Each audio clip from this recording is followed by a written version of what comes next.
Genesis chapter 3. The man and woman sin.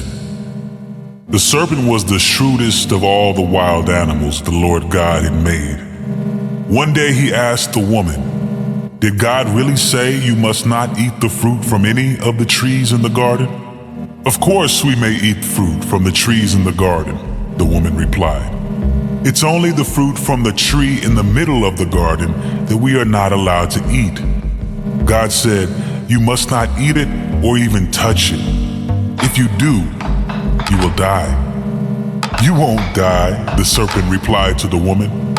"God knows that your eyes will be opened as soon as you eat it, and you will be like God, knowing both good and evil." The woman was convinced. She saw that the tree was beautiful and its fruit looked delicious, and she wanted the wisdom it would give her. So she took some of the fruit and ate it. Then she gave some to her husband who was with her, and he ate it too.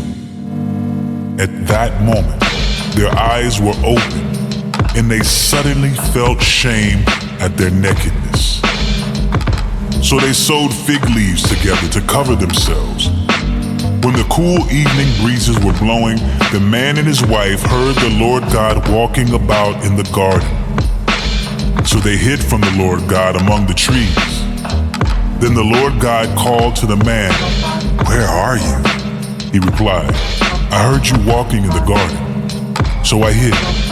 I was afraid because I was naked." "Who told you that you were naked?" the Lord God asked.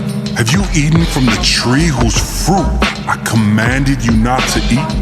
The man replied, "It was the woman you gave me who gave me the fruit, and I ate it."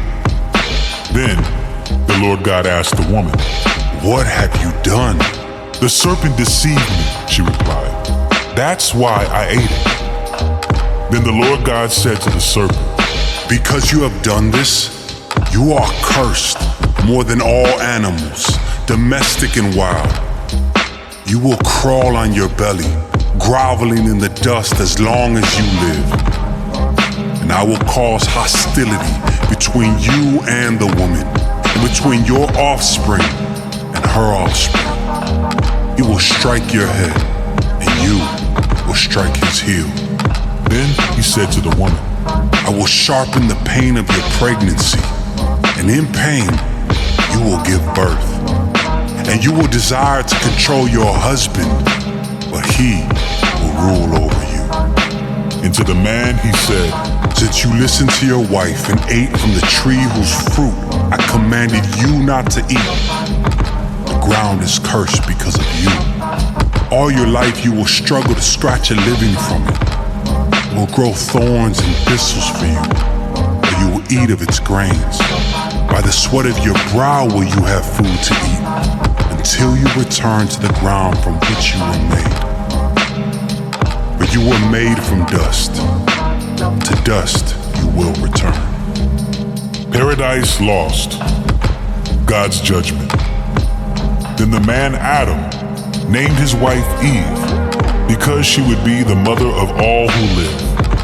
And the Lord God made clothing from animal skins for Adam and his wife. Then the Lord God said, "Look, the human beings have become like us, knowing both good and evil. What if they reach out, take fruit from the tree of life and eat it? Then they will live forever." So the Lord God banished them from the Garden of Eden, and he sent Adam out to cultivate the ground from which he had been made. After sending them out, the Lord God stationed mighty cherubim to the east of the Garden of Eden, and he placed a flaming sword that flashed back and forth to guard the way to the tree of life.